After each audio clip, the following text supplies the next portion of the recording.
Masih ngomong terkait dengan program prioritas pemerintah, ini terkait dengan Menteri Koordinator Bidang Perekonomian Erlangga Hartarto yang mengatakan pendaftaran magang bergaji upah minimum provinsi sudah lebih dari 200.000 orang. Minat besar masyarakat ini direspon oleh 1.600 perusahaan yang telah bergabung dalam program tersebut sebagai pihak penyedia lapangan magang.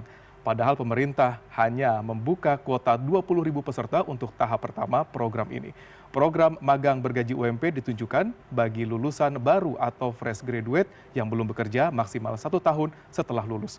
Menurut Erlangga, inisiatif ini merupakan bagian dari stimulus ekonomi 8+4+5 yang diluncurkan pemerintah pada 15 September lalu. Adapun peluncuran resmi program dijadwalkan berlangsung pada 20 Oktober 2025.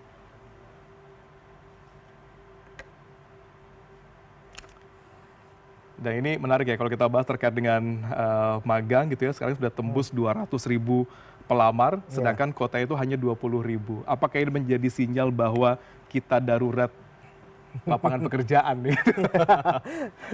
Ya, itu pasti jadi sinyal, Mas. Ya. Terus juga kalau kita lihat adalah itu sinyal bahwa untuk pekerjaan yang sifatnya informal itu tidak diminati.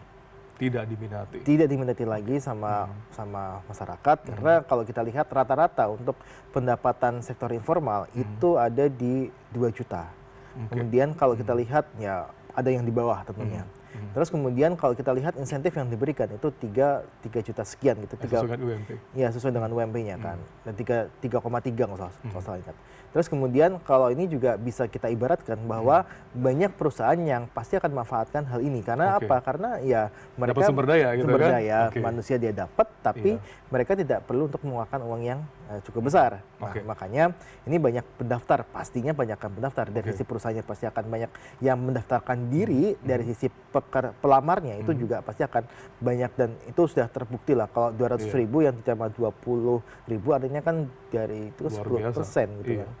Udah berapa ratus persen. Ini kalau ini masih ada beberapa hari lagi sampai tanggal 20, nampaknya juga masih terus tambah gitu ya. Bagaimana perusahaan yang terdaftar di sana juga bisa menjadikan para peserta magang itu menjadi karyawan tetap gitu ya, sehingga benar-benar bisa membuka lapangan kerja yang sebenarnya. Ya, itu yang kita inginkan, Mas Ruli.